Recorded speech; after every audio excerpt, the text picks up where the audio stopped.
Assalamualaikum warahmatullahi wabarakatuh. Innal hamdalillah nahmaduhu wa nasta'inuhu wa nastahdihi wa nastaghfiruh. Wa na'udzu billahi min shururi anfusina wa min sayyiati a'malina. Man yahdihillahu fala mudilla lahu wa man yudlil fala hadiya lahu. Asyhadu an la ilaha illallah wahdahu la syarika lahu. وأشهد أن سيدنا محمدا عبده ورسوله اللهم صل وسلم وبارك على سيدنا محمد الفاتح لما أغلق والخاتم لما سبق ناصر الحق بالحق والهدي إلى صراطك المستقيم صلى الله عليه وعلى آله وأصحابه حق قدره ومقداره العظيم اللهم نور بالكتاب بصري وأتلق بلساني واشرح به صدري واستعمل به جسدي بحولك وقوتك فإنه لا حول ولا قوة إلا بك سبحانك لا علم لنا إلا ما علمتنا إنك أنت العليم الحكيم ولا حول ولا قوة إلا بالله العلي العظيم. Amma ba'du. Kita sambung kitab Minhajus Salam pada muka surat 6 bawah sekali. Muka surat 12 6 bawah sekali, Jawi, Rumi 12 bawah sekali juga. Ini senang aja ni. Tak ada yang memeningkan kepala bab ni. Ya, relax ke. Yang ni lah.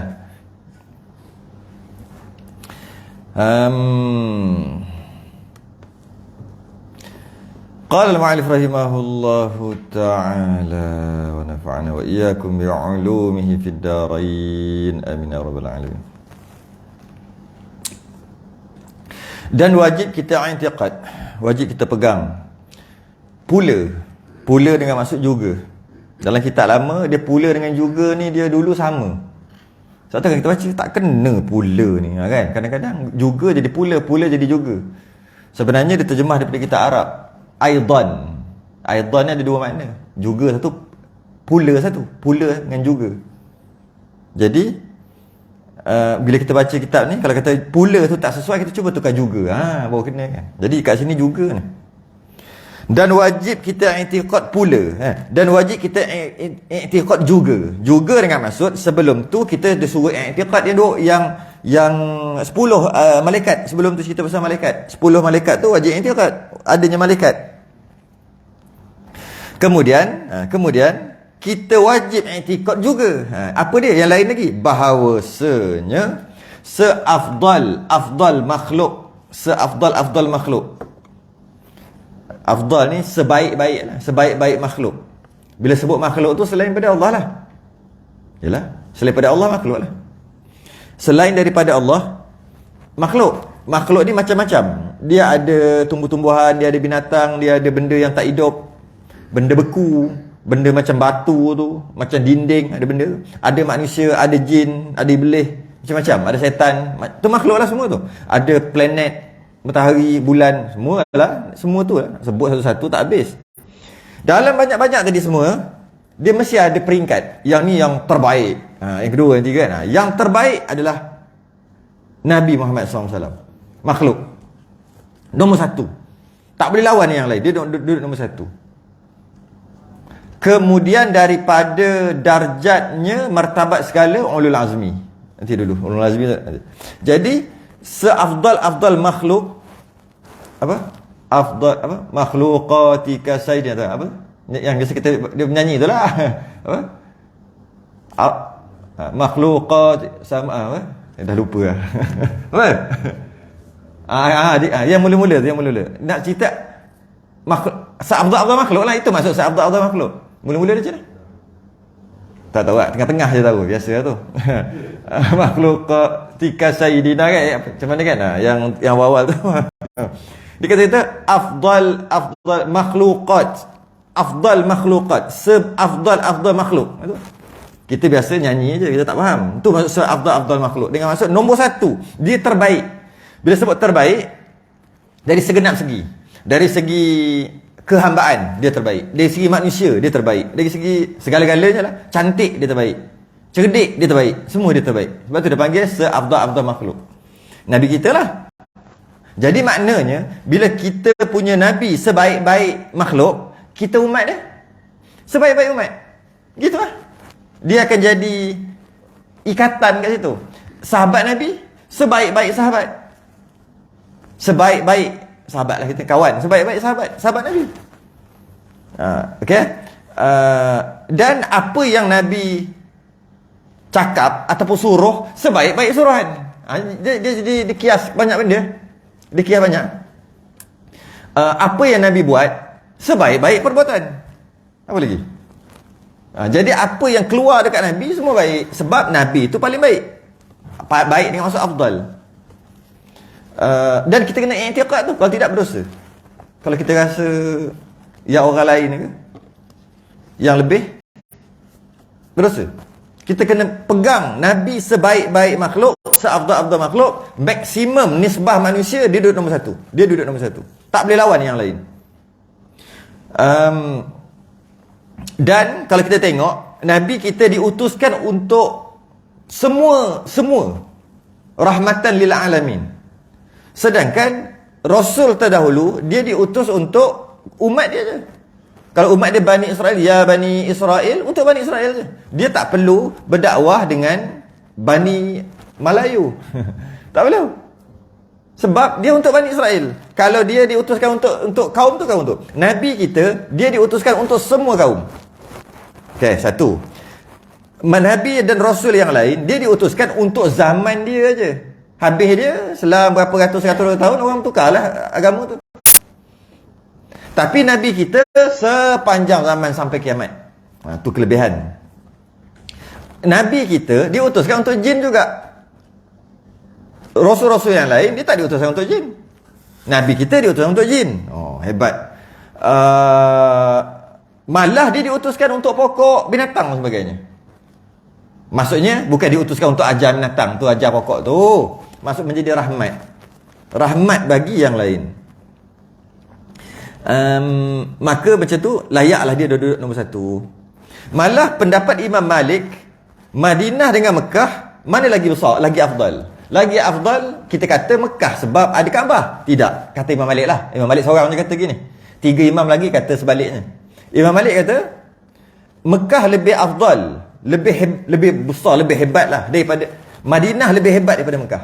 Sebab dekat Madinah ada jasad Nabi. Jasad Nabi paling mulia, maka tempat yang Nabi duduk, bumi yang Nabi ada tu mulialah juga. Kan kita dengar cerita yang sangat masyhur, Imam Malik dia masuk je sempadan Madinah, dia buka kasut.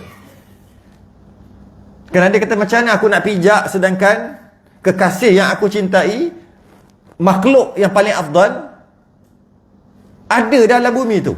Takkan aku nak pakai slipper? Korang hajar. Dia fikir gitu. Maka dia buka slipper. Dan dia turun daripada kuda atau unta dia untuk masuk.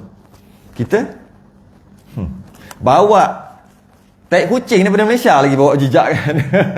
Tak fikir kita, tak salah. Tapi Imam Malik kata gitu.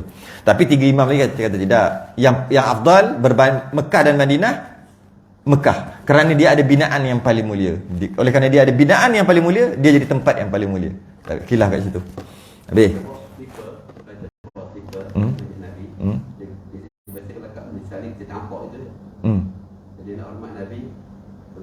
Letak dekat mana tu? Dekat tangga dekat lantai.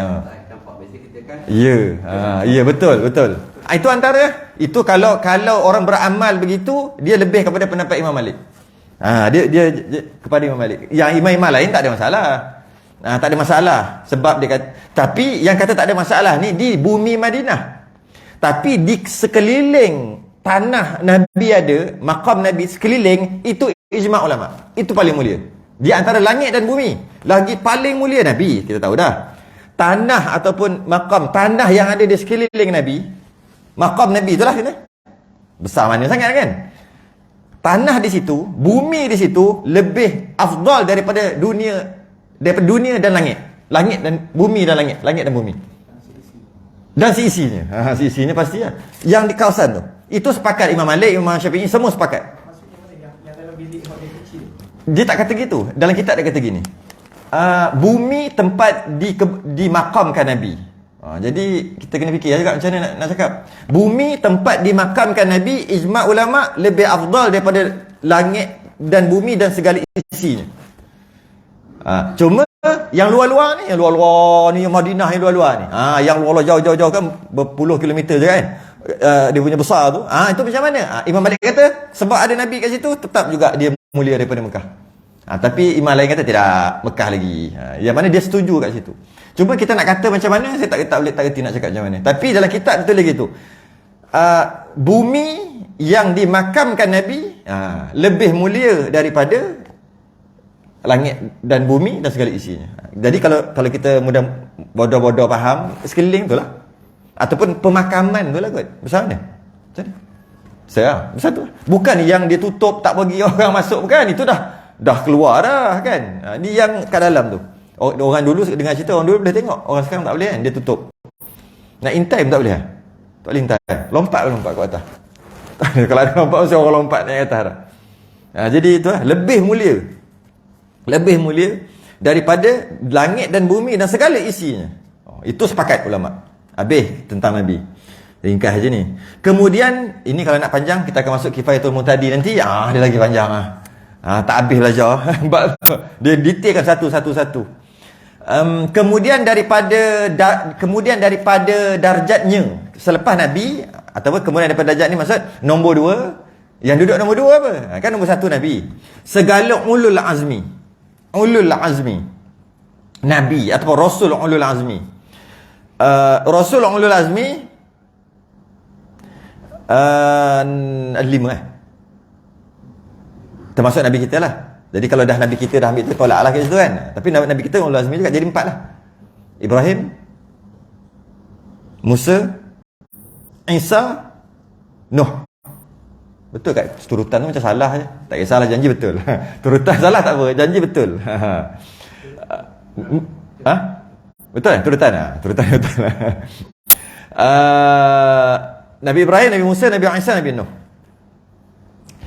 Yang itu yang kita boleh letak. Jadi kita boleh letak nombor 1 Nabi Muhammad, nombor 2 Nabi Ibrahim, nombor 3 Nabi Musa, nombor 4 Nabi Isa, nombor 5 Nabi Nuh.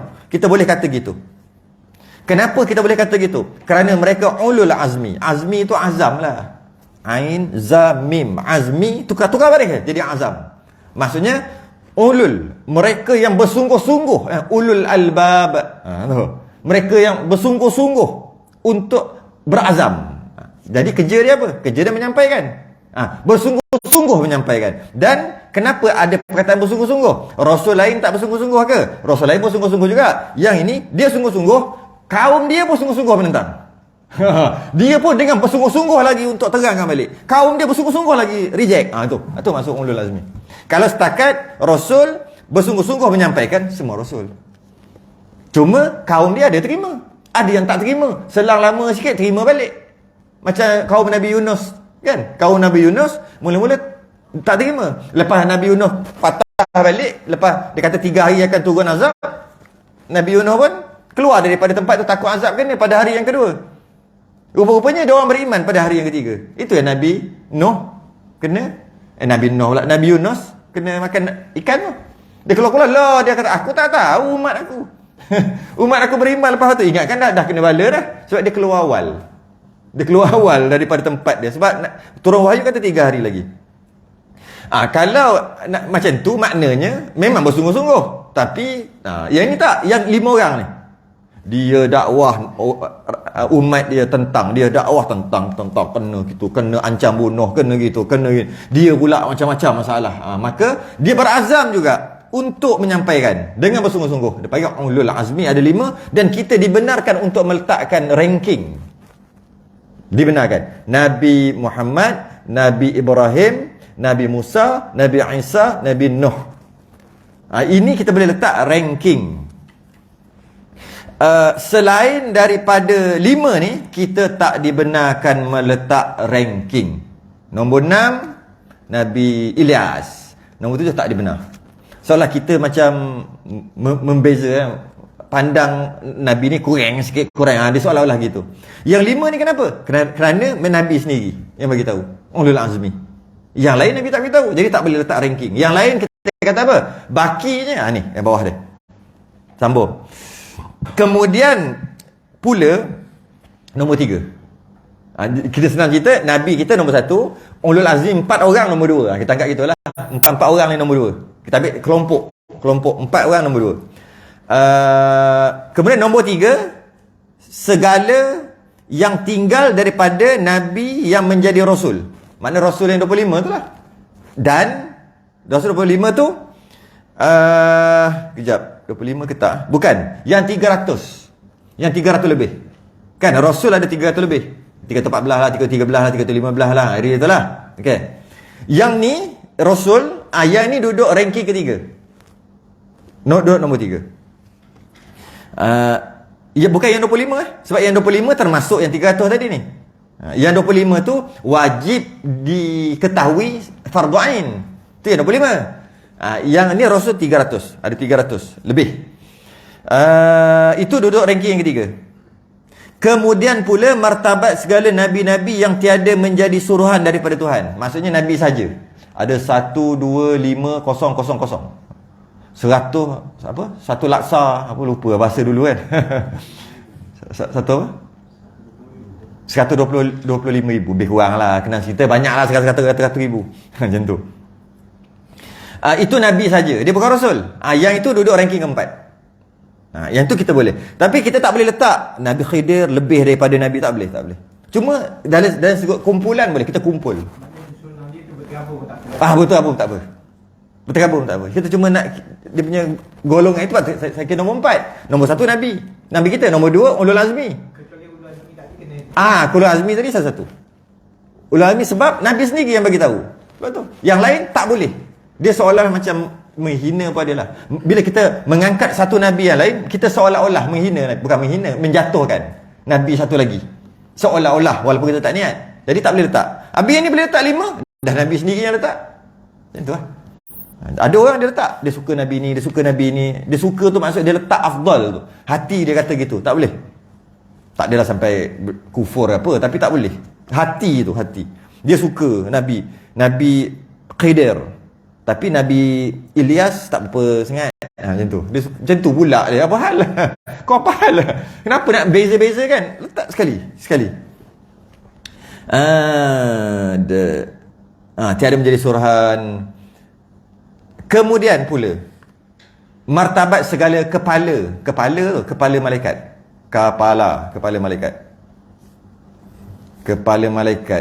Kepala malaikat tu ketua lah.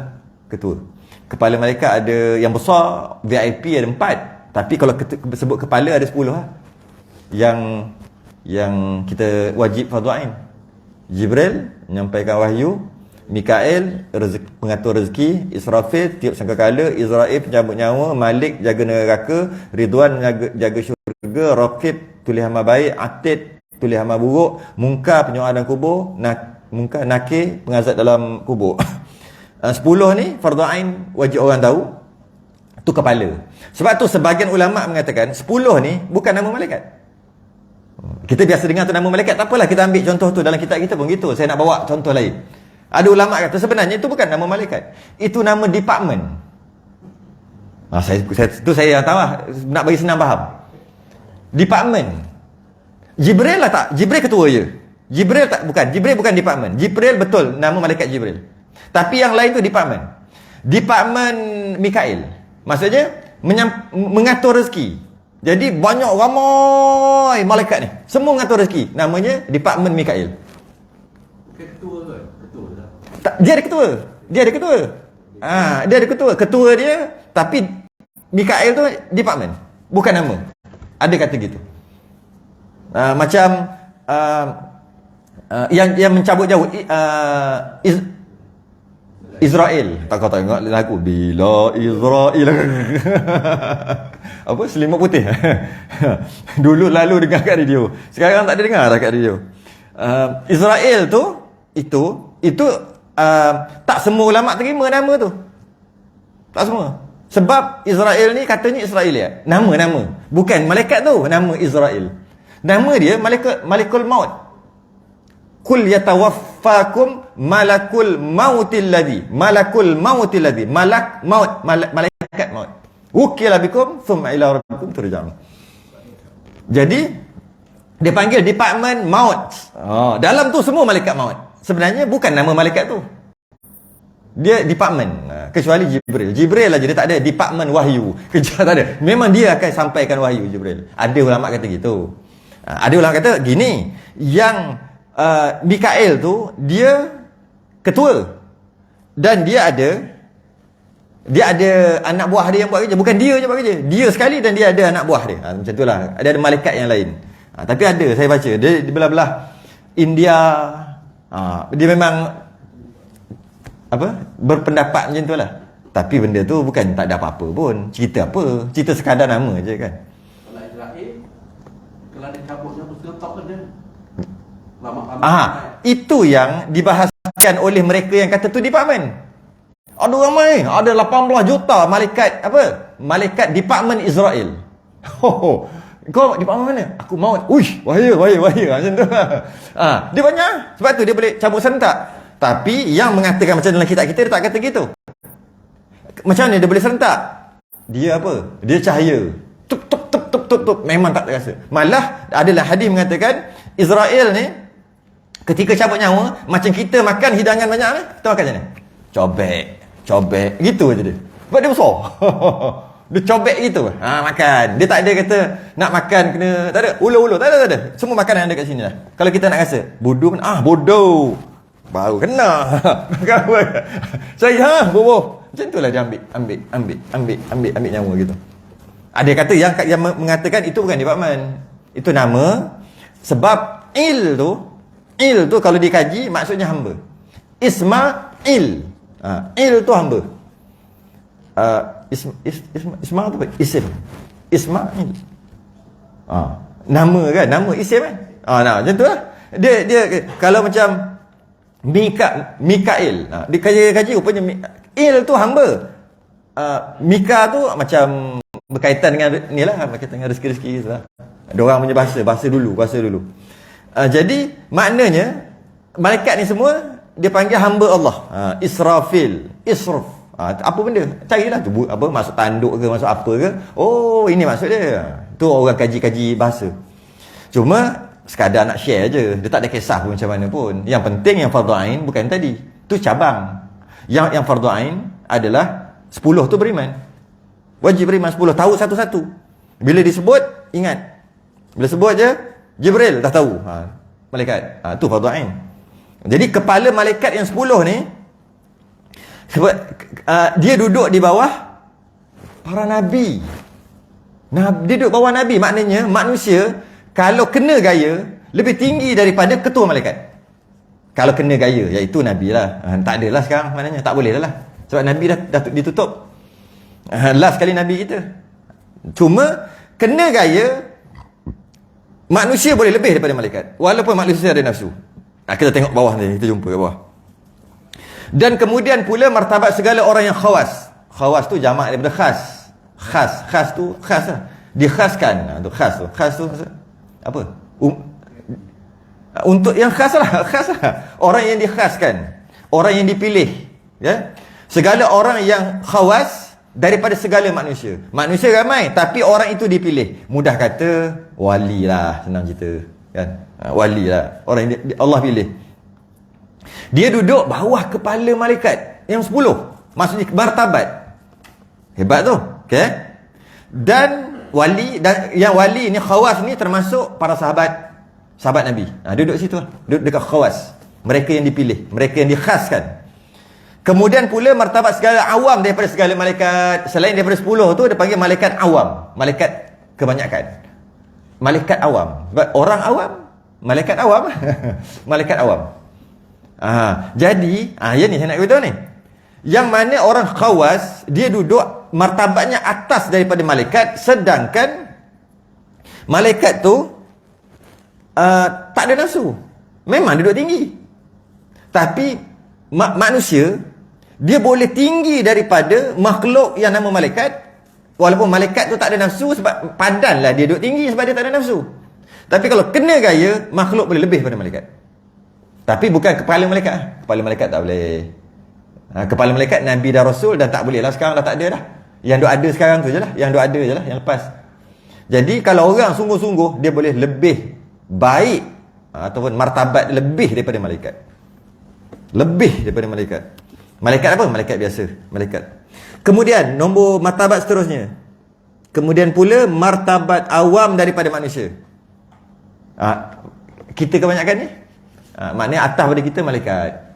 Atas pada malaikat para wali. Atas pada tu kepala malaikat. Atas pada tu nabi. Atas pada tu rasul. Atas pada tu yang 5 tadi. Paling nombor 1 nabi kita. Itu boleh letak.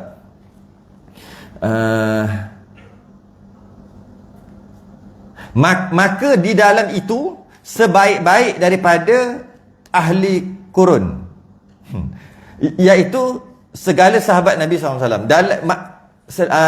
Dari segi kurun pula, dari segi kurun tu apa? Kurun tu abad lagi panjang. Abad berapa tu? 100 lah. Kurun qarni, summa qarni, kurun aku. Kemudian pada tu, kemudian aku. 3 kali Nabi sebut 300. 100 tahun lah. Satu kurun. Kalau ikut pada hadis Nabi kata terbaik adalah kurun aku, summa, kemudian kurun sebelumnya. Kemudian sebelumnya Nabi sebut sampai 3 kali. 3 kali. Maknanya 3, dan bila ulama kaji, ulama katakan maksud 3 kali tu 300 tahun. Yang kita panggil salafus soleh tu lah. Jadi kalau nak kira maksud kurun ni, maksudnya yang terbaik adalah sebaik-baik waktu, sebaik-baik waktu lah, sebaik-baik waktu, sebaik-baik zaman. Sebaik-baik zaman adalah zaman Nabi pastinya. Nabi kita pastilah. Kemudian zaman para sahabat. Itu nak beritahu. Itu sebaik zaman. Dan kalau ikut hadis tu, zaman para sahabat tabi'in, tabi'un tabi'in.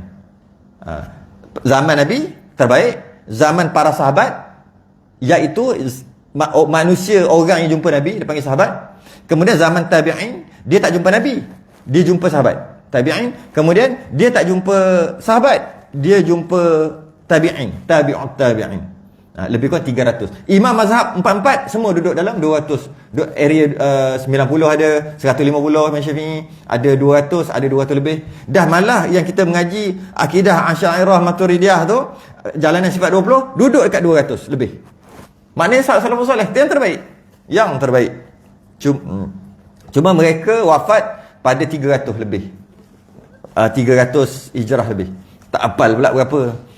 Itu kurun yang terbaik. Selepas pada itu macam mana? Maka semakin menggigit. Dia panggil semakin menggigit. Zaman semakin turun, makin dia tak ada makin orang kemudian lebih alim daripada orang, tak mungkin jadi gitu, tak. Dia makin teruk lah, mudah kata. Makin teruk, makin teruk, makin jahanam setelah 100 tahun sampai sekarang lagi jahanam. Itu maksud dia. Dari segi kurun, dari segi zaman. Dan wajib pula kita i'tiqad. Kita pegang lagi, apa lagi? Bahawasanya, ni habislah, bab Nabi habis. Bahawasanya, nak panjang kita kifayah, nanti kita mengaji bab tu. Bahawasanya makhluk sekaliannya, semua makhluk mati pada ketika sehabis-habis segala umur mereka itu. Kita kena i'tiqad kalau makhluk tu habis umur, kalau habis umur ni kita maksudnya Allah dah takdirkan umur dia berapa, habis tu. Habis bateri habis mati, mesti mati. Ada kata habis rezeki mati, boleh juga. Habis rezeki mati lah.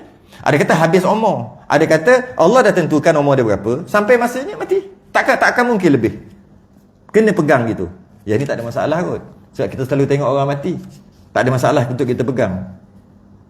Dan bahawasanya yang mengambil nyawa mereka itu malaikat maut. Tu Malikal Maut. Namanya Israel. Ini yang berlaku khilaf. Sebab kaum dulu pun panggil Israel juga. Dan dia kata sebenarnya bukan Israel, tapi tak apalah, ya kita ambil Israel lah. Bukan asal nama dia je pun. Tapi malaikat maut.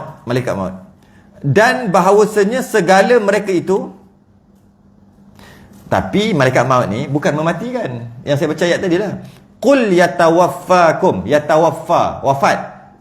Katakanlah, yatawaffakum, yang mewafatkan kamu. Qul yatawaffakum malakul mautil ladzi, malaikat maut tu wukila bikum, wakil. Semua tu kita boleh faham kalau kita perhati. Ini bahasa Melayu ni, bahasa Melayu.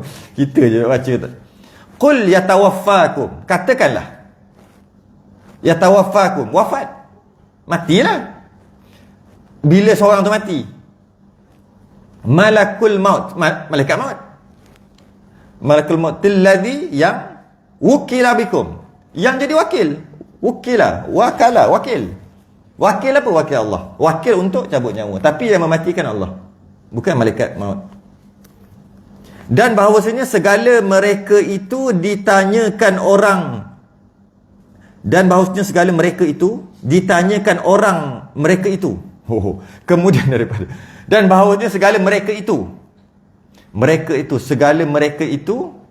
Mereka itu tu malaikat. Ditanya orang mereka itu. Malaikat tu tanya orang yang mati. Ya? Kemudian daripada ditanamkan mereka itu. Berapa banyak mereka itu dah. Ni seni kita lama. Berapa banyak mereka itu dah. Okay? Kemudian kemudian daripada ditanamkan mereka itu orang tu dalam kubur. Bila masuk kubur, ada malaikat yang akan tanya. Bila dicabut nyawa, masuk kubur, ada malaikat yang tanya. Kubur ni pun bukan maksud kubur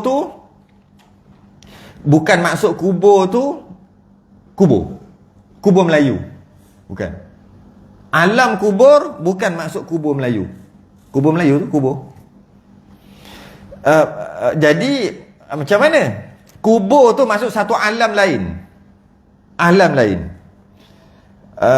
Yang mana kalaulah kita kata kubur tu kubur, macam mana kalau orang mati dalam perut harimau, kena makan harimau, dia tak ada kubur? Dia tak kena azab kubur? Dia kena juga. Sebab kubur tu bukan kubur. Kubur kita, kubur Melayu. Kubur tu satu alam lain. Cuma memang adalah riwayat dia kat kubur tu diberi roh balik masa kat kubur tu. Di antara hidup dan mati, tengah-tengah. Macam kita tidur, di antara tidur dengan tak tidur kan dia macam apa, mamai tu kan. Lebih kurang samalah macam tu dalam kubur nanti. Allah bagi nyawa tapi separuh. Masa nak jawab mungkar nakir. Sebab tu kita boleh jawab, kita boleh jawab kan, marrabbuka kan, boleh jawab kan. Kenapa yang boleh jawab? Sebab kita diberi ilmu balik, kita diberi fikiran, kita diberi iman. Tapi yang jawab iman. Cuma kita diberi. Macam mana nak hidup tu? Lemah lah. Tu lain lah cerita dah. Tak boleh nak fikir lah. Tu cerita lain. Tapi diberi balik nyawa pada kita di antara hidup dan mati. Seumpama di antara tidur dan jaga. Masa tu ditanya. Dan sebab tu seksa tu sakit.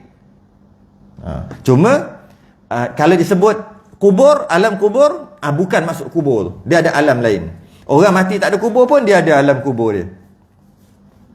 Lepas tu akan ada malaikat yang soal dan pukul. Pukul lah kalau tak boleh jawab.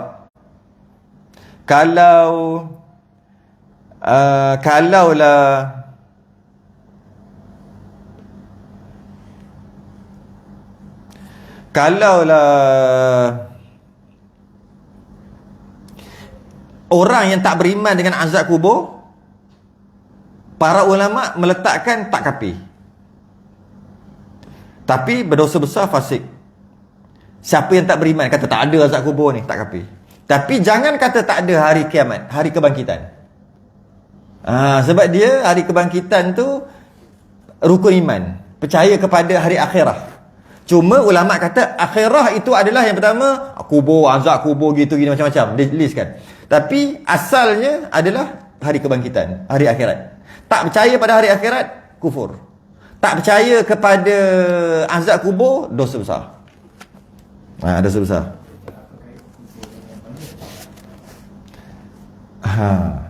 Alam barzakh ni kita cakap secara umum. Alam kubur tu khusus. Alam barzakh tu umum. Alam kubur tu khusus. Dia alam ni banyak lagi. Alam ni apa? Alhamdulillahi Rabbil Alamin. Alamin tu, alam. Banyak alam. Tapi bukan masuk alam macam kita kan, ni alam. Bukan masuk alam tauhid. Alam tauhid apa? Selain pada Allah kan? Bukan. Itu alam masuk tauhid. Alam ni dia ada banyak. Dia ada secara umum dia panggil alam barzakh. Alam barzakh ni umum. Dalam tu ada, kalau kita panggil alam kubur tu alam tu juga. Dia ada panggil alam malakut.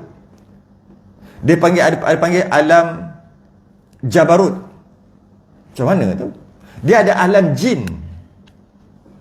Jadi alam kubur ni dia gini, dia sebenarnya bukan alam kubur. Dia hidup selepas mati, dia dihidupkan balik. Dia duduk dalam kat barzakh. Tapi detailnya kita kata alam kubur sebab kita tengah cerita tentang kubur. Sebab tu barzakh tu besar, umum, kubur tu khusus. Tapi kata kita selepas mati akan hidup ataupun akan berada di alam barzakh. Betul lah tu. Tapi kita tengah cerita dia mati. Janganlah cakap alam barzakh tu besar. Jadi kita kata alam kubur, maksudnya alam barzakh. Jadi dia panggil umum khusus mutlak. Istilah umum khusus mutlak, iaitu umum dan khusus. Kita khususkan alam kubur tu alam setelah kematian. Mati. Sebab dia boleh bahas lagi. Ada orang alam kubur dia macam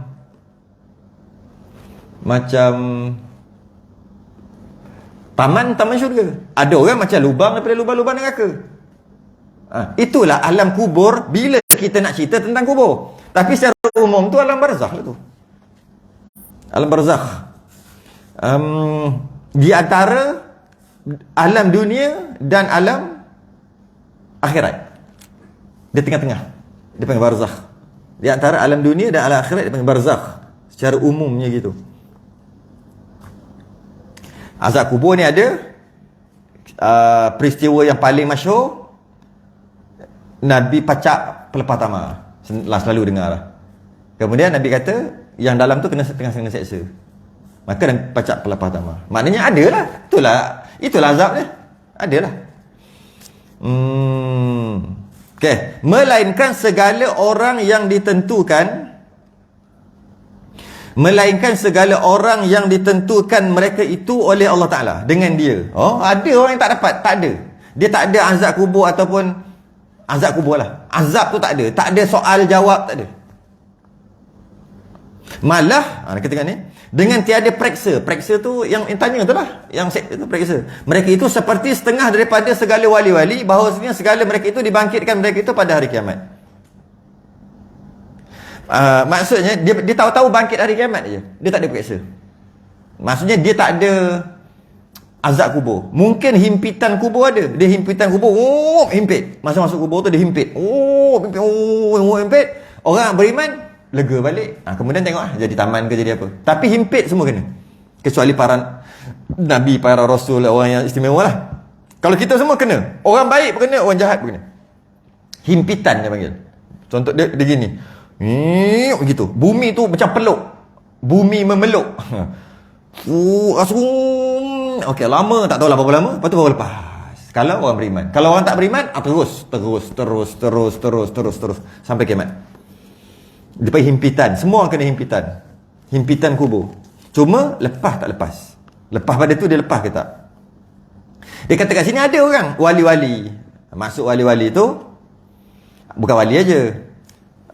Para syuhada, orang yang mati syahid. Siddiqin, wasyuhada wassalihin. Wa hasuna ulaika rafiqa tu. Semua tu yang tak kena azab tu. Mati perang fi sabilillah. Dan mati-mati yang dalam hadis cerita secara khusus lah. Contohnya mati sakit perut. Ada? Mati sakit perut. Sebab dia syahid akhirat. Bila syahid akhirat, nak mati syahid. Maka tak kena. Ada. Cuma ada hadis secara umum macam orang mati sakit perut, orang mati ta'un, orang baca surah Tabarakalladzi sebelum tidur, surah Al-Mulk sebelum tidur, surah Alif Lam Mim Sajadah, surah Sajadah sebelum tidur setiap malam. Yang amal-amalan tu lah, mati malam Jumaat. Tu, amal macam tu. Ada juga yang terhindar, tak kena pun azab kubur. Cuma dia ada syarat-syarat lain lah. Takkanlah mati malam Jumaat lari daripada polis kena tembak sebab merompak, kan? Takkanlah masuk tak kena azab kubur. Jadi dia ada syarat-syarat. Cuma umumnya begitu lah. Hari-hari baca surah Al-Mulk, setiap malam baca surah Al-Mulk, tapi tak semayang. Takkanlah pula. Jadi dia ada logik dia, panjanglah bahas tu. Secara umumnya dah hadis dia sebut mati terbakar, mati sakit perut, mati beranak, mati taun. Taun tu boleh kias dengan COVID. Mati-mati yang sakit gitu, mati aksiden, mati daripada tempat yang tinggi jatuh, jatuh. Mati kena himpit. Itu semua syahid akhirat dia panggil. Dan mati-mati tadi antaranya yang Allah kecualikan daripada kena azab kubur semua. Ada. Sebab tu kita minta Allahumma inni a'udzubika min azabil qabri. Nak berlindung Allah, ya Allah lindungi aku daripada azab kubur. Itulah kita minta tu. Dan bahawasanya segala umur mereka itu sekaliannya ditimbangkan. Ni yang takut ni. Ada dapat buku. Tengoklah buku tangan kanan ke tangan kiri ke kat belakang ke, dapat buku masing-masing, dapat buku. Tu masuk umur tu masuk buku. Penuh. Kemudian kalau ada sebagian ulama kata ada mizan. Mizan tu tempat timbang. Special tempat timbang ni Jibril jaga. Special tempat timbang ni dia timbang dacing tak? Tapi ni bukan dacing timbang. Digital kot. Dia bukan macam tu. Kita biasa buat penimbang ni kita buat dua, tak? Yang ni satu je kata. Letak je. Kira macam tu. Digital rasanya. Jibril jaga. Malah silap-silap kalau tak puas hati dia keluar. Vup, keluar apa? Keluar gambar, video. Keluar. Apa yang tak puas hati? Semua kau buat ni. Ni. Ada bantahan. Ada bantahan. Keluar masa letak. Letak.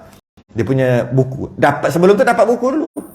Tengok kalau tangan kanan, lega. Dalam surah Waqiah banyak cerita bab tu. Lega, dapat tangan kanan. Jadi bila letak nanti dah macam dah tahu je berat belah mana. Macam itulah. Dan masa umur mereka tadi tu, kalau kita nak bahaslah tentang apa yang kita tak puas hati. Tapi waktu tu mulut tak boleh bercakap. Bukan lidah tak boleh bercakap.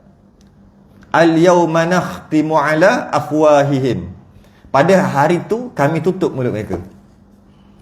Wa tukallimuna aydihim. Talk to the hand. Tangan yang bercakap. Wa tashhadu arjuluhum. Dan mereka kaki mereka, tangan mereka menjadi saksi atas mereka sendiri. Dia ni bawa aku pergi disco. Dia ni bawa dia ni tu kaki yang cakap. Maknanya lidah tak cakap. Tak boleh cakap waktu tu zip. Yang lain yang bercakap, mata bercakap. Dia ni tu maksud ni lah. Yang letak aku tengok benda-benda haram ke apa ke. Al-yawma nakhtimu ala afwahihim wa tukallimuna aydihim. Tangan bercakap, wa tashhadu arjuluhum, kaki jadi saksi, bima kanu yaksibun, dengan apa yang mereka buat. Apa mereka buat semua jadi saksi masa tu. Dan bahawasanya mereka itu lagi akan lalu melintas atas titi siratul mustaqim. Siratul mustaqim, jambatan, mudah kata jambatan. Kadang-kadang dia halus seperti selai rambut di belah 7. Kadang-kadang tajamnya lebih tajam daripada pedang. Macam mana nak melintas? Yang mana kat bawah tu neraka, Jahannam. Bawah tu neraka, kat atas tu titi. Kadang-kadang jadi highway. Kadang-kadang highway. Sebab apa highway? Orang beriman, highway. Ada orang berlari atas tu. Belah sana syurga. Ni syurga, ni titi, ini padang mahsyar. Lalu kat titi tu, bawah tu neraka 7 lapis. Kalau orang beriman, ada iman tapi dosa banyak, dia jatuh, naik kat titik, jatuh, pop, masuk, pergi kat neraka Jahannam yang atas sekali, neraka yang atas sekali. Malah ada pengkaut, dia masih titik, ada pengkaut kat bawah. Berdaki 1000 tahun mendatang. Boleh juga. Itu semua detail-detail tu memang ada lah. Memang ada dia. Macam ni sikit tak, dia sebenarnya bukan gitu. Dia bukan gitu. Dia bergantung kepada dia nak cerita apa. Kalau orang tu orang yang banyak buat masalah, ibu-ibu tahu lah. Kalau orang tak ada masalah, macam kilat. Macam ni lah. Kalau orang banyak korban, naik unta. Kalau dia korban unta.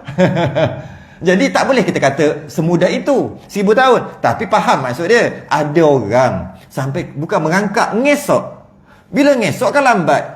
Tak boleh berdiri. Lembek kepala lutut. Sebab apa? Adalah dosa-dosa yang dia buat banyak. Dah lah betul banyak pengkaut, silat-silat jatuh. Jadi memang 1000 tahun lah. Jadi dia kalau nak baca hadis memang ada riwayat, tapi dia ada khusus. Tu cerita apa? Cerita hati-hati. Jangan buat bukan-bukan atas dunia ni. Jangan senang-senang. Buat apa-apa sebab nanti kita akan lalu titian sirat. Jadi titian sirat tu 1000 tahun kalau jahat. Dia gitu sebenarnya. 1000 tahun naik, 1000 tahun ni, 1000 tahun. Itu dalam keadaan normal. Tapi orang yang baik dia dapat kuasa daripada Allah untuk terbang. Ja'far At-Tayyar ada sayap terbang. Ada yang naik macam laju, macam kilat. Ada macam berlari, ada macam merangkak. Tu. Jadi bergantunglah. Kalau dia berlari takkanlah 1000 tahun, kuranglah sikit. 100 tahun ni ke? Macam tu lah. Kalau dia dapat kuasa pada Allah untuk laju 100 km sejam, kurang lagi. Macam tu lah. Cuma bolehlah kita kata kita nak tujuan disebut riwayat tu nak bagi gerun. Yang kita nak bukan macam tu, kita nak syup. Itu yang kita minta. Dan kita minta jadi highway, bukan jadi. Sebab tu kalau kita katakan hati-hati, titian sirat tu lebih tajam daripada pedang, rambut belah 7. Bukan kita nak kata aku nak duduk situ. Kalau kau buat ni, itu kan nasihat. Kalau kau buat macam ni, jadi macam tu. Tapi tak minta sama juga yang soal dalam kubur. Malaikat yang soal dalam kubur, mukanya sangat bengis. Bukan. Kalau kita beriman, muka dia handsome, baik, elok, cantik. Cantiknya tengok, handsomenya malaikat. Malaikat yang terbaik, malaikat makhluk terbaik. Bila makhluk yang baik, mesti muka dia bukan muka uduh. Tapi yang kita kata malaikat yang soal dalam kubur tu, muka dia nak takutkan orang supaya jangan buat jahat. Sebab kalau orang tu tak beriman, jahat, buat maksiat, dia datang dengan muka bengis. Dia kat situ.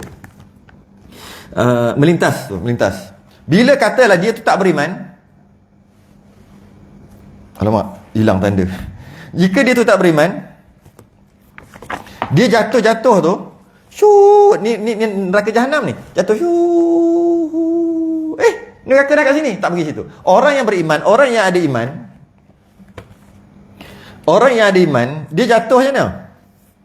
Dia jatuh sampai neraka yang atas sekali, tu kat situ je. Kat situ dalam neraka tu. Orang yang tak beriman, orang yang kafir, jatuh, dia tembus daripada neraka tu masuk neraka bawah. Kerana apa orang beriman masuk neraka tu? Sebab banyak dosa. Timbang tadi kurang pahala. Dan kenapa dia duduk yang paling atas? Sebab dia akan keluar satu hari nanti. Yang 6 lagi neraka tak keluar-keluar, dah masuk terus. Semua masuk, seal, teri tu. Ambil sampai selama-lamanya kena seksa. Tapi orang yang beriman tapi buat dosa, jatuh, terbuka. Neraka jahanam tu terbuka. Sebab apa? Seorang keluar. Ada orang masuk, habis perbicaraan semua dah masuk tu, maksudnya semua dah pakat masuk syurga semua dah, dia keluar. Maknanya sempatlah tak tahulah berapa lama dia masuk neraka. Kejap aje. Ada, betul keluar. Apa? Dah habis dah. Aku tadi sikit je, timbang tu sikit je. Ada sikit je. Tak selawat kat Nabi, tak banyak selawat kat Nabi. Jadi kalau selawat kat Nabi, Nabi ambil serban dia letak. Kalau sikit-sikit tu Nabi ambil, umat aku dia letak je. Jadi berat. Tapi tak selawat kat Nabi, tak ingatkan Nabi. Alamak, masuklah neraka kejap. Tak apalah. Tak rasa neraka jangan cakap tak apalah, sekejap je. Orang lain lagi lama, juta-juta tahun. Jangan weh. Terai api dunia pun tak larat. Masa tu semua nabi-nabi duduk risau masa melintas, masa titian sirat. Satu je ayat keluar kat mulut dia. Selamatkanlah ya Allah, selamatkanlah, tu je lah. Nabi-nabi risau je duduk. Umat dia tu lah, seorang jatuh. Jatuh. Ada yang dah tak ujung dah. Jengkaut datang. Jengkaut lah kita kata. Tarik ke bawah. Allah. Dia rebah di garisan penamat. Ada gitu. Allah, takut tu. Jadi kalau banyakkan korban, mudah-mudahan dapat naik. Mana-mana ikhlas lillahi ta'ala betul. Yang mana selepas kita berkorban, kita terkorban. Bukan nak makan daging sangat pun kita ni. Kita memang betul-betul nak bagi. Kita tak sibuk pun dengan daging korban yang kita korbankan tu. Mudah-mudahan itu kita tunggang nanti. Cepat sikit sampai. Tapi ada setengah ulama kata itu pendapat itu adalah hadis dhaif. Kita tak ada tunggang-tunggang gitu. Ada kata gitu. Tak apa lah. Hilang kan. Ada orang kafir tak payah titik, tak naik titik pun. Jatuh. Macam ni. Jatuh terus. Orang kafir tak sempat melangkah.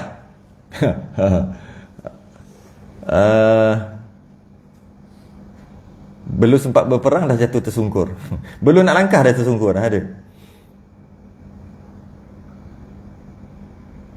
Dan titian sirat adalah perkara akidah, tapi jangan buat lawak lah. Sebab saya pernah dengar dulu kawan-kawan tu buat lawak dulu. Sebab dia kan lintas sebelah sini syurga, kalau lepas masuk syurga, bawah tu neraka. Ini pada mahsyar, atas tu arash. Jadi bila tahu macam tu dia buat lawak. Kalau nak buat jahat, jawab sungguh-sungguh. Buat jahat gila-gila jahat. Jangan jahat sikit-sikit, jawab sungguh. Lepas tu jangan naik titian sirat. Jangan. Lepas tu malaikat bengang. Malaikat ada jaga, mesti malaikat bengang. Dia sepak pergi masuk syurga terus. Jangan main gitu. Yang akidah. Saya ingat dulu kawan-kawan tu cerita. Buat jahat sungguh, lepas tu bila dia suruh, ada malaikat duk halau. Lalu. Cepat gitu kan. Dia tak nak dia kata. Lepas tu malaikat tu sepak dia sampai ke sana. Tu, tapi jangan buat jahat sikit-sikit. Jahat sikit-sikit tak jadi. Jangan main-main lah. Ni perkara akidah. Dan last.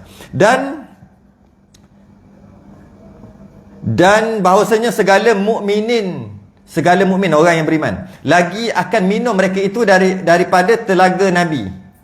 Telaga boleh kata haud ni kolam, atau telaga Nabi SAW, dan mendapat oleh mereka itu akan syafaatnya yang besar pada fasal hukum mahsyar. Nanti ada bab tu, dia kata bab mahsyar kat mana kat belakang ni. Nanti dia kata ada berkaitan dengan syafaat, nanti ceritalah gitu. Cuma nak beritahu bahawasanya kita umat Nabi akan dapat minum dekat telaga Nabi ataupun haud Nabi. Semua Nabi yang ada umat, dia ada haud, dia ada telaga ataupun ada kolam dia sendiri, ada besar ada kecil, ada bentuk masing-masing. Nabi kita paling besar dan Nabi kita paling banyak gayung. Sebab umat ramai, paling banyak gayung untuk Nabi bagi minum. Sebab waktu tu haus, bila minum takkan haus sampai bila-bila. Bila minum hilang haus sampai bila-bila. Takkan haus ataupun hilang haus sampai bila-bila. Nabi-nabi lain pun ada juga, dia bagi kat umat dia juga. Umat yang beriman lah. Umat yang tak beriman tak bagi. Hanya satu je Nabi je. Ingat tak? Nabi apa yang tak ada kolam?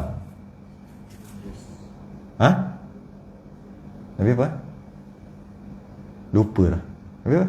Ada satu je? Bukan. Nabi apa?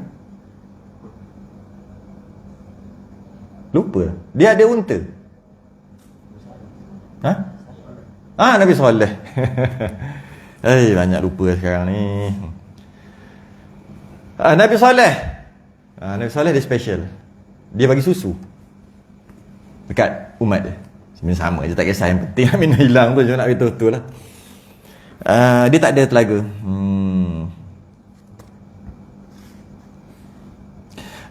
Ada riwayat mengatakan haud Nabi bentuk segi empat. Haud Nabi segi empat. Ada yang kata bulat, itu Nabi-Nabi lain lah. Nabi kita segi empat. Okay. Orang yang munafik, orang yang fasik, buat dosa buat dosa, Nabi tak bagi minum, malaikat halau. Habislah, ni kita baca laju-laju je lah. Ni kita tahu Nabi kita, takkan kita tak tahu. Dan wajib pula kita i'tiqadkan bahawasanya Nabi kita Muhammad sallallahu alaihi wasallam bangsa Arab. Pegang Nabi Arab, bukan Melayu. Tu tak ada Rasul Melayu, walaupun dah letak jawatan dah Rasul tu. Tentang dia letak jawatan, saya telah meletakkan jawatan sebagai Rasul Melayu. Tak ada, tak payah sembang lah. Tak ada. Rasul ke Cahayapin tu dia ngaku Rasul juga tu, tapi Rasul dia lagi hebat. Langit kerajaan langit Rasul semua, dengan Hindu ke apa semua sekali, dia Rasul sekali. Dia lebih tinggi daripada segala-galanya. Bahaya. Saya tengok Ayapin tu, saya nampak kaki dia. Saya tengok kat atas, tak nampak. Ada tak pengikut dia cerita. Ya Allah. Alam di sebalik mata. Alam Bazrah. Kita kata alam Bazrah menentang apa alam Bazrah ni? Alam Bazrah sebut masalah. Tengok itu dia pengikut je. Aduh, pelik. Saya pergi dekat alam sebalik mata. Amboi cakap. Saya nampak ayah pin, kaki dia. Saya nampak kaki dia. Saya tengok ke atas, tak sampai-sampai. Tinggi ayah pin. Tengok video. Tengok kan, takkan tak tengok video tu. Memang Allah. Alah, kami ada nabi. Kau ada nabi? Kau ada nabi? Ya, pak makcik tu. Sebab bila masuk mahkamah tu kan dah jatuh hukum tu. Ramai pengikut dia pergi. Ada seorang makcik ni. Tua dah macam umur 60 ada. Kata kenapa makcik panggil macam ni makcik? Tak, walaupun kau kata kami salah, kami ada nabi, itu nabi kami. Kau ada nabi? Mana nabi kau? Mana tunjuk. Pak makcik ni. Tengoklah dalam video tu ada cerita tu. Kelakar betul lah. Tak ada dah habis dah. Kita iktikad tak ada Melayunya. Orang hintai dia isap dalam rumah ada orang hintai dia, dalam kat rumah dia isap okok gudang garam. Nabi apa isap okok gudang garam? Meletup pop. Apa benda dah. Itu pun ada orang percaya. Yang percaya tu ada doktor, ada pensyarah pula tu. Ustaz ada? Itu bukan ustaz itu. Baru nak start tu. Aduh, hai. Tak tahulah. Teko ada tu ada lagi tak? Teko besar. Pecah lah. Jawab pecah lah. Kita pecah macam pecahkan berhala dekat yang Nabi pecah berhala masa buka Mekah tu lah. Macam tu pecahkan betulnya. Hei, pelik lah. Hai. Bangsa Arab lagi Quraisy. Dalam Arab tu dia ada dia punya Quraisy, iaitu Nabi itu iaitu penghulu kita Nabi Muhammad SAW, anak Abdullah ataupun bin Abdullah, anak Abdul Muttalib, bin Abdul Muttalib. Bab kisah ni kita akan cerita nanti dalam kitab yang tebal lah. Kita ni kita baca lah. Abdul Muttalib tu bukan nama dia, nama sebenar bukan. Abdul Muttalib ni bukan nama sebenar. Abdul Muttalib bukan nama sebenar. Okay. Abdullah bin Abdul Muttalib, nama sebenar dia Syaibah. Orang kaji Syaibah ni masuk uban. Masuk Syaibah tu sebab lahir-lahir dah ada uban. Mungkin 1 2 kot. Orang panggil uban terus Syaibah. Ada orang kaji lah. Bahasa ni ahli bahasa. Abdul Muttalib tu nama Syaibah sebenarnya. Abdul Muttalib anak Hashim, bin Hashim. Anak-anak tu bin lah, bin Hashim. Hashim tu ada adik-beradik. Hashim tu ada adik-beradik. Adik-beradik Hashim tu seorang nama Muttalib. Muttalib tu pergi ambil Syaibah tu. Dia pergi ambil Syaibah, anak saudara dia setelah kematian Hashim. Hashim meninggal. Ada orang cakap Hashim. Bukan, Hashim dah meninggal. Ada orang cakap Muttalib. Muttalib ni adik-beradik Hashim. Kau tahu tak kau ada anak saudara? Siapa kata ni? Orang Mekah tu, dia kata dekat Muttalib. Muttalib ni adik-beradik Hashim. Hashim tu lah ni Abdul Muttalib bin Hashim tu. Kau kan anak saudara? Bila macam tu lah lebih kurang. Bila Hashim kahwin? Macam tu lah lebih kurang. Bila Hashim kahwin? Dia ada kahwin dulu. Oh iyalah, dia ada kahwin dulu. Tapi dia kahwin dengan orang, bukan orang bandar, orang jauh. Jadi dia duduk di sana. Jadi macam terlupa dia ada anak saudara. Muttalib ni. Kau ada, sekarang dia dah jadi anak yatim. Macam mana cerita ni? Tak apa-apa, aku pergi cari. Tu. Dia pergi cari, jumpa Syaibah, iaitu anak Hashim ni. Jumpa. Lepas dia jumpa tu, engkau duduk kat sini tak sesuai pedalaman. Engkau orang bangsawan.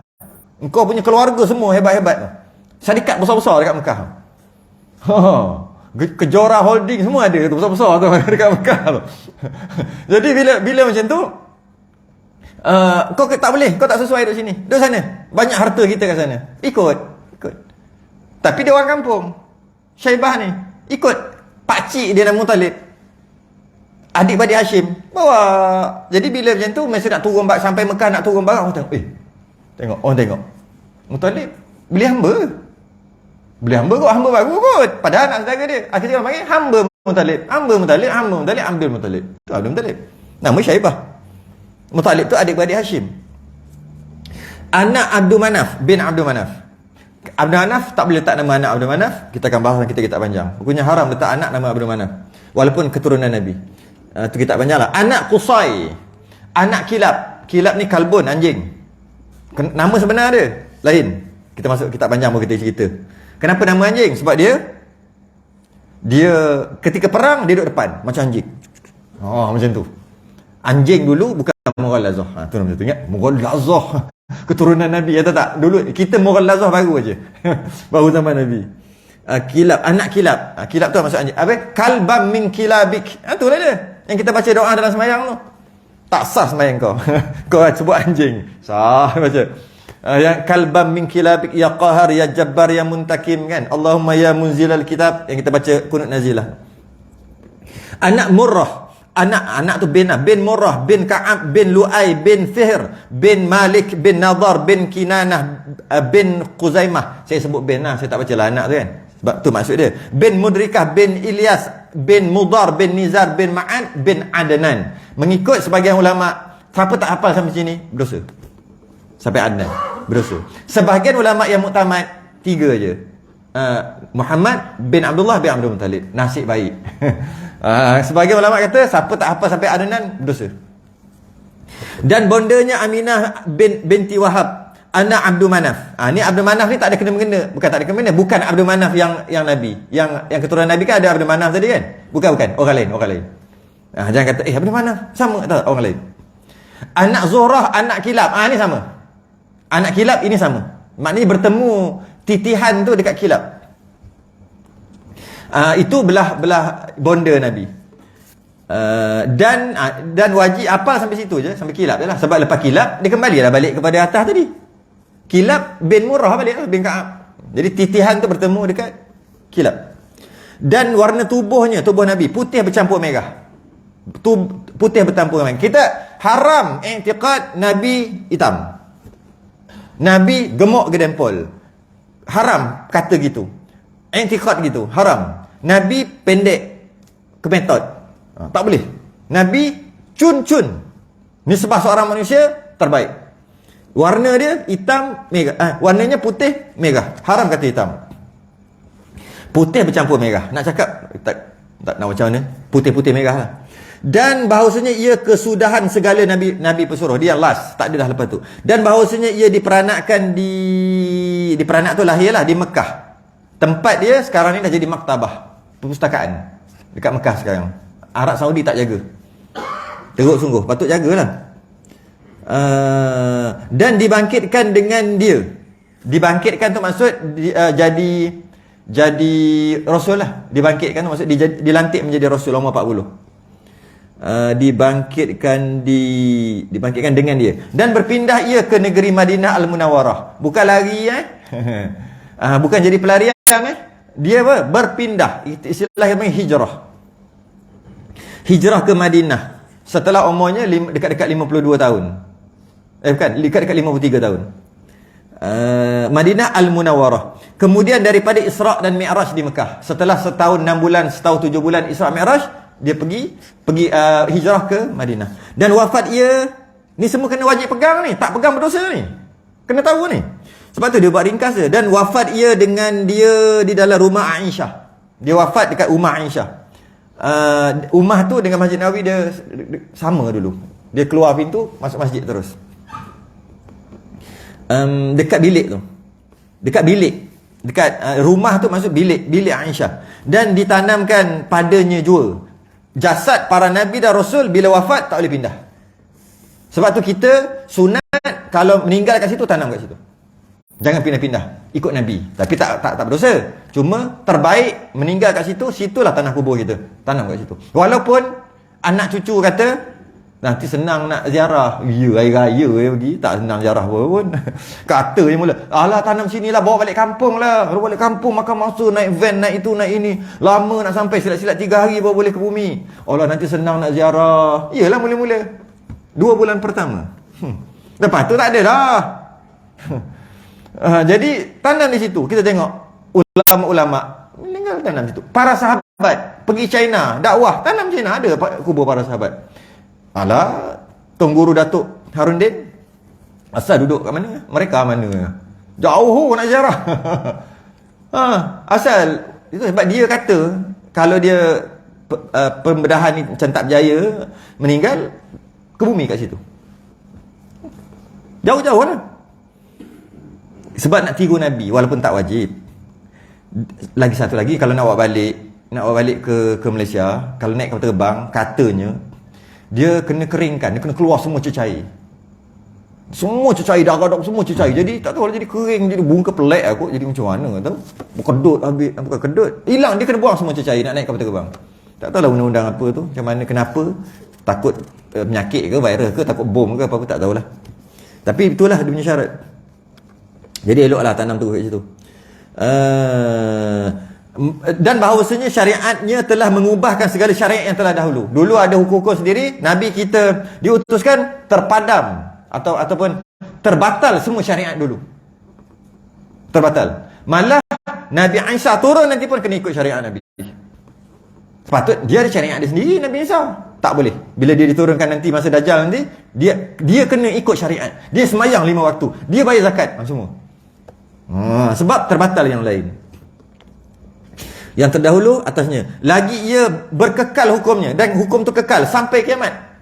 Lama mana sekalipun. Dan wajib pula atas tiap-tiap orang mukallaf mengetahui. Wajib. Tak tahu berdosa. Dengan tafsil, dengan detail. Rukun yang kedua. Tadi rukun pertama, iaitu rukun mengucap 2 kalimah syahadah.